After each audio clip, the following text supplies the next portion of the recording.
Light, light, light. Initiation into Hermetics, a practice of magic by Franz Barden.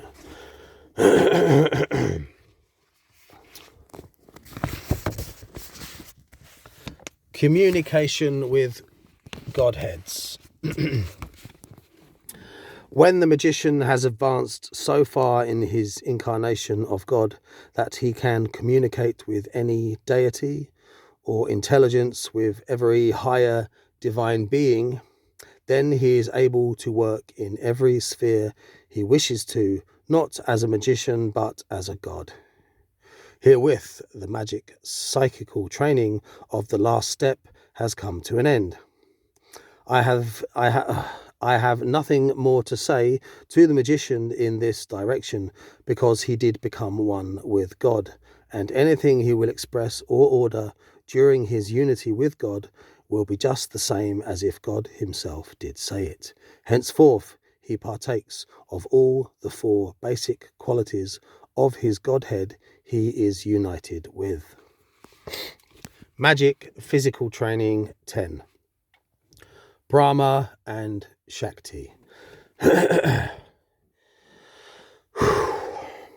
He who knows other systems of initiation will find a certain parallel with my system, since all paths leading to truth must be the same.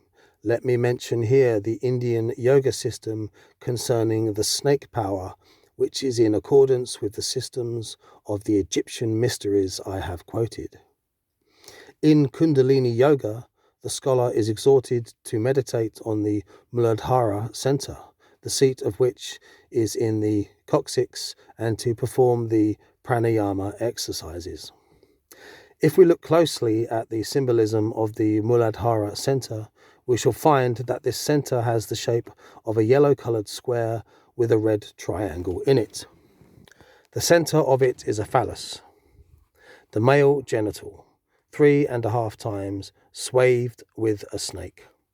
The Muladhara center is the first, most primitive and grossest center, which is symbolized by an elephant placed in a corner together with the respective goddess. This symbolic expression, called Laya Yoga in India, is unequivocal and means the key for the first stage of yoga.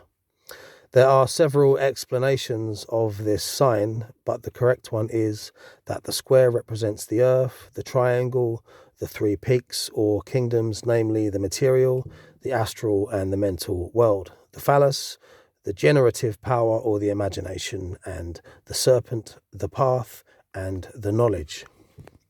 The fact is well known to the scholar that the earth principle is composed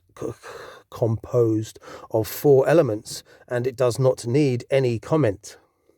The growing yogi has first to learn to know and to control the 3 worlds, namely the material one, the astral psychical, and the mental spiritual world.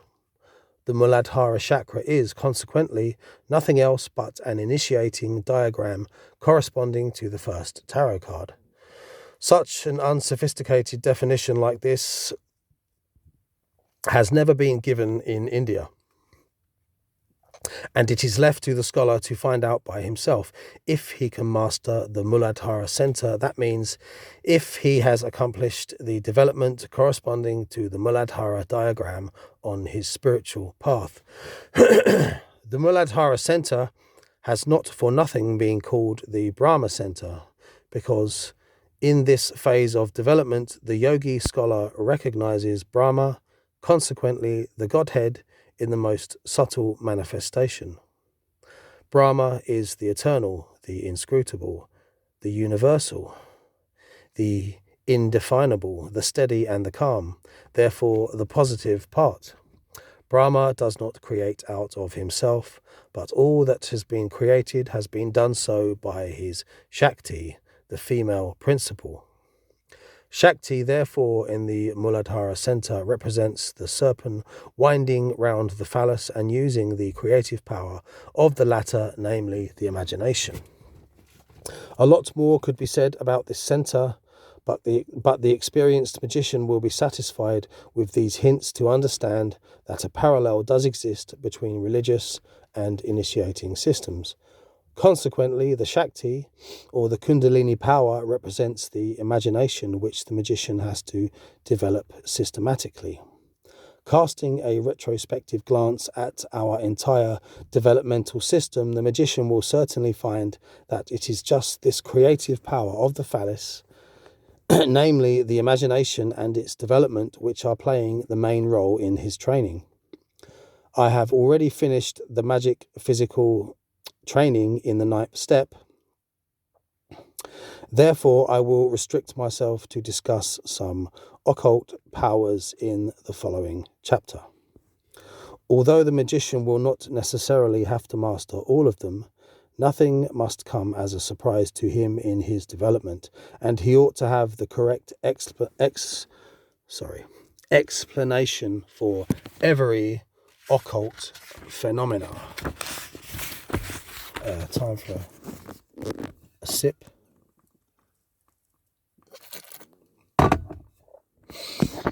Suggestion. In the chapter concerning the subconsciousness, I have been talking about this theme in the way of describing the self-suggestion. These instructions go for the suggestion of other people too. What is necessary here is to utter the suggestion formula strictly in the present tense and in the imperative form.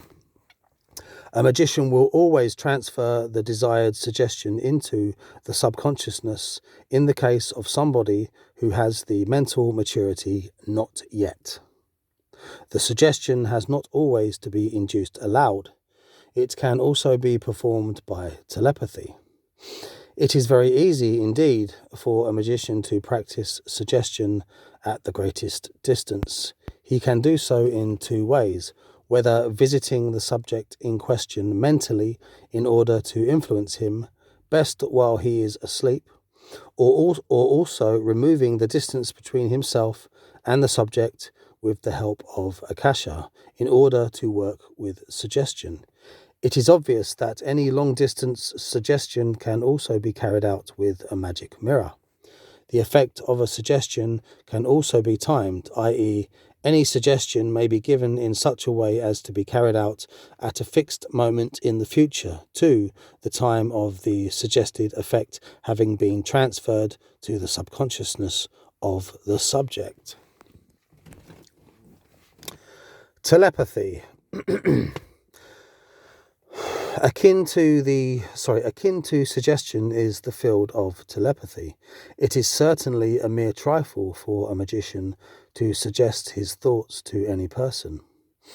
All he needs to consider is the fact that he has to transmit the thoughts not to the body nor to the soul, but simply to the spirit of the subject. He imagines the subject's spirit emitting the material and the astral body, dealing only with its spirit, to which he transfers the thought. It is entirely left to the magician whether to suggest to the subject that it is his, the magician's, thought, or that of any other person, or else to allow the subject to think it to have been his own idea. Not only ideas but feelings as well can be transferred at close quarters or at the greatest distance. The magician ought never to forget to transmit good and noble thoughts only, with the help of his magic powers. I am quite convinced that no scholar or magician will degrade himself to any kind of misuse. Naturally, thoughts can also be suggested against the will of a person. Mastering the elements, the magician can wipe out the thoughts of the subject who is to be influenced by way of telepathy, suggesting him thoughts which might appear desirable to the magician.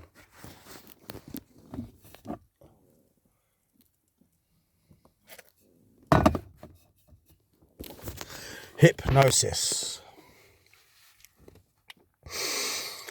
Another field very similar to telepathy and suggestion is that of hypnosis, by which a person is sent to sleep forcibly and is deprived of the own free will.